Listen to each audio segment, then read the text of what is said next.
ሴትነትም ዋጋ አለው እንዴ! ሴትነት እኮ ዋጋ ነው። እናቶቻችን ውድ ናቸው። እኛ የምናውቃቸው እናቶቻችን ውድ ናቸው። ሲዳሩ ተለምነው እናቶች እንዲሁ ሙሽራይቱን ለማየት ገጠር ስናድግ ቁልፍ ከፍለን ነው የምናያቸው። ቁልፍ ብር ያለው ብር የሌለው ደግሞ ቁልፍ የሸሚዝ ቁልፍ ካልሰጠ ሙሽራይቱን ማየት በፍጹም የተከለከለ ነው። ይሄ እኮ ውድነት ነው። ውድነት ነው ታውቃላችሁ? ሰርግ ውድ ነው፣ ርካሽ አይደለም። የሰው አካል ውድ ነው። እናቶቻችን አካላቸው ውድ ነው።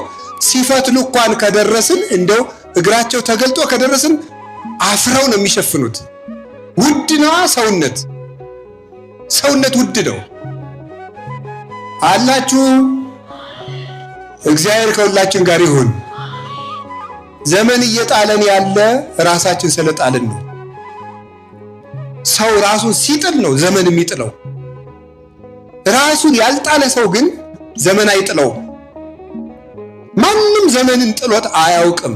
ሰው ራሱን ሲጥል ብቻ ነው ዘመን የሚጥለው። አላያችሁም እንዴ? ዘመን የጣለውን ሰው ግን ማን ያነሳው? እግዚአብሔር። ሙሴ የተወለደው ሰው በሚጣልበት ጊዜ ነው።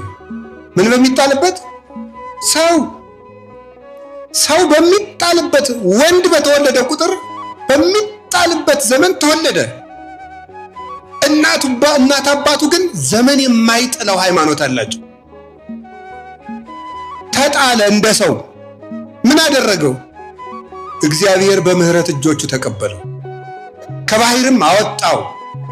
ዘመን ጥሎኛ አትበል ጌታዬዋ። ዘመን አይጥልም፣ ሰው ነው ራሱን የሚጥል። ዘመን ጥሎኛ አይባልም። ዘመን ማለት ምንድን ነው?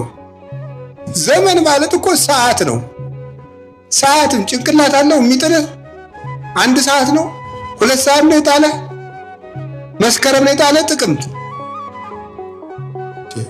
ማን የጣለ? ጨረቃ ነው የጣለ? ፀሐይ፣ ከዋክብት? ራሳችን ነው የጣልን። ራሱን ላልጣለ ሰው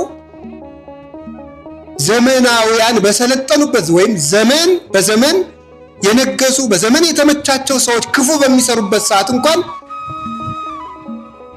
እግዚአብሔር በእሳትና በአውሎ መካከል መንገድ አለው የተባለ ለዚህ ነው። ክፉ ሰዎች በበዙበት ዘመንም ማለፍ ይቻላል።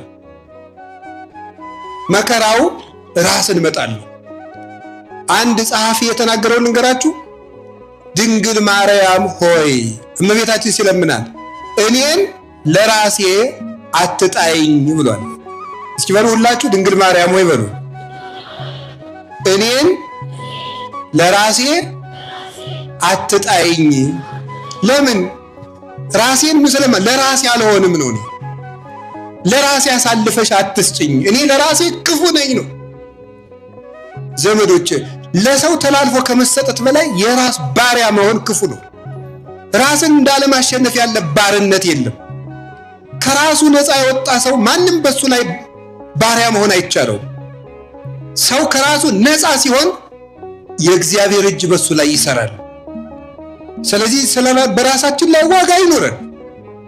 ልንገራችሁ፣ ዋጋ ያላቸው ሰዎች ተወርውረው እንኳን ቢሆን ይወጣሉ።